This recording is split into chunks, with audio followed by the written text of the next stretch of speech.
Salam alaikum. Dans cette présentation, on va aborder une technique de l'apprentissage automatique qui est les réseaux de neurones à travers son algorithme de base, le perceptron. Le perceptron est inspiré du neurone biologique, où les entrées du neurone artificiel correspondent aux dendrites du neurone biologique. Et la sortie du neurone artificiel correspond à l'axone du neurone biologique. Le perceptron est vu comme un réseau de neurones constitué d'un seul neurone ou bien un bloc de construction d'un réseau de neurones. Le perceptron est un algorithme d'apprentissage de classifieurs binaires, c'est-à-dire classifiant un ensemble de données en deux classes, et linéaire, c'est-à-dire séparant les deux classes par une ligne droite. On voit bien que le deuxième exemple et le troisième exemple, les données ne sont pas séparables linéairement. Le perceptron est un algorithme d'apprentissage supervisé, c'est-à-dire réalisé sur un ensemble de données en entrée du perceptron, représentées par leurs caractéristiques numériquement et ayant leur classe définie et connue à l'avance. Le classifieur binaire est représenté par une droite si le nombre de caractéristiques de chaque donnée est égal à 2. Il est représenté par un plan si le nombre de caractéristiques de chaque donnée en entrée du perceptron est égal à 3, et il est représenté par un hyperplan si le nombre de caractéristiques dépasse 3. L'apprentissage du classifieur pour deux entrées du perceptron est représenté par une droite qui commence par des coefficients correspondant au poids associés aux entrées aléatoires, puis ces coefficients ou ces poids sont ajustés progressivement durant le processus d'apprentissage jusqu'à obtenir une droite qui permet de bien classifier l'ensemble des données en deux classes. Une itération de l'apprentissage du perceptron est réalisée en deux phases, la phase de sommation et la phase d'activation. La première phase consiste à calculer la somme des produits des entrées avec leur poids correspondant, plus un certain biais qui est une entrée particulière du perceptron avec la valeur 1 et le poids petit b.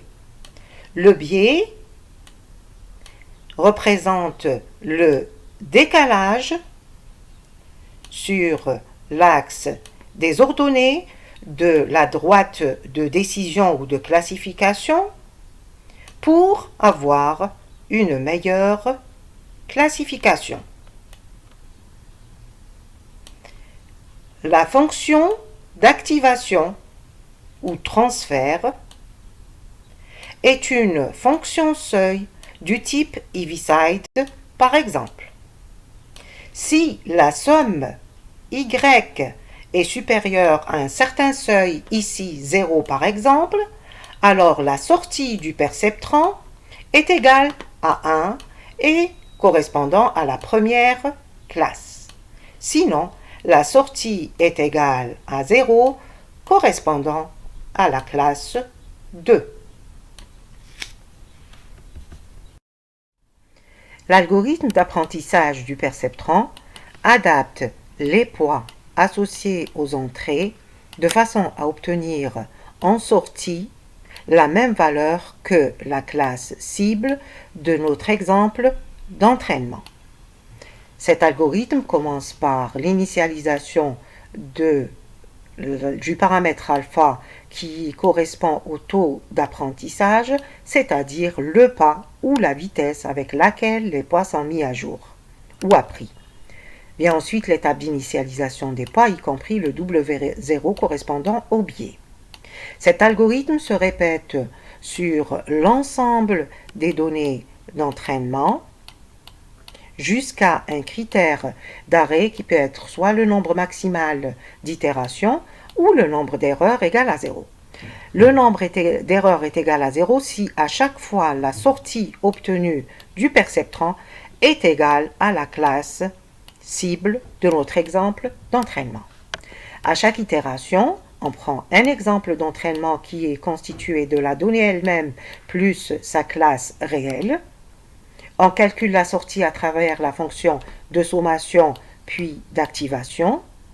Si cette sortie obtenue O est égale à la sortie ou la classe désirée T, alors cela veut dire que le perceptron a fait une bonne prédiction, une bonne classification de notre exemple d'entraînement. On ne fait rien et on avance vers l'exemple d'entraînement suivant. Si cette sortie est différente de la classe cible de notre exemple d'entraînement, alors on met à jour les poids associés à cette entrée à travers la règle d'apprentissage. Cette règle consiste à ajouter au poids un terme de correction qui est le produit du taux d'apprentissage multiplié par la différence entre la classe cible et la classe prédite par le perceptron multiplié par l'entrée correspondante.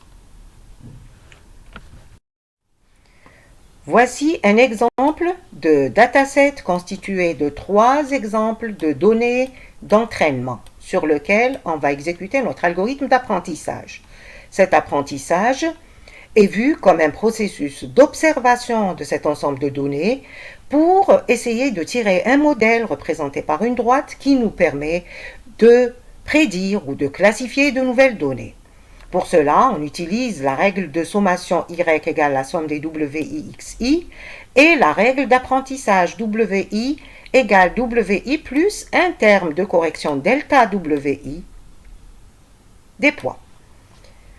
On représente nos données dans un repère où les données de la classe 1 sont représentées par des losanges et la deuxième donnée de la classe 0 est représentée par un cercle. On initialise le taux d'apprentissage alpha par la valeur 0,1. Bien sûr, l'entrée correspondant au biais, c'est une constante égale à 1. Et on choisit comme valeur initiale au biais 0. On initialise tous les poids à 0. On fait entrer l'ensemble des données une à une dans le perceptron et on commence par l'entrée 1. On calcule le y qu'on trouve égal à 0, et comme y est inférieur ou égal à 0, alors le a de y c'est égal à 0. Cette valeur prédite est différente de la classe cible de notre première entrée. Cela veut dire que le perceptron n'a pas fait une bonne classification pour cette entrée. Et donc, on fait une modification ou une mise à jour des poids. On calcule les termes de correction delta WI, puis les nouveaux poids. On note ces nouvelles valeurs des termes de correction et les nouveaux poids dans le tableau. Ici, on essaie de représenter l'équation de décision correspondant à y égale à 0 en remplaçant dans y les WI par leur nouvelle valeur. Et on trouve l'équation x2 est égale à moins x1 moins 1, qui est représentée par cette droite. Et on remarque que cette droite ne permet pas de faire une bonne séparation des données, de nos données en deux classes. On passe maintenant à l'entrée 2 et on fait de même. On calcule le y qu'on trouve 0,34 et comme 0,34 est supérieur à 0, alors le a de y est égal à 1. Cette valeur est aussi différente de la classe cible de la deuxième entrée, donc on fait une modification des valeurs des poids. On note les nouvelles valeurs des poids trouvés dans le tableau. Ici aussi, on représente la droite de décision avec l'équation y égale à 0 en remplaçant les poids avec leurs nouvelles valeurs et on trouve l'équation x2 égale 5 tiers x1 correspondant à cette droite. On remarque ici que cette droite permet une meilleure classification de nos données. On passe maintenant à l'entrée 3 et on trouve A de Y est égal à 1 qui est égal à la classe cible de l'entrée 3 et donc cela veut dire que le perceptron a fait une bonne classification, une bonne prédiction pour cette entrée et donc pas de modification des poids WI. Et si on avait d'autres données au niveau du dataset, par exemple l'entrée 4, l'entrée 5, etc., on aurait pu trouver une droite meilleure que celle trouvée dans l'étape précédente, qui permet une bonne classification de nos données.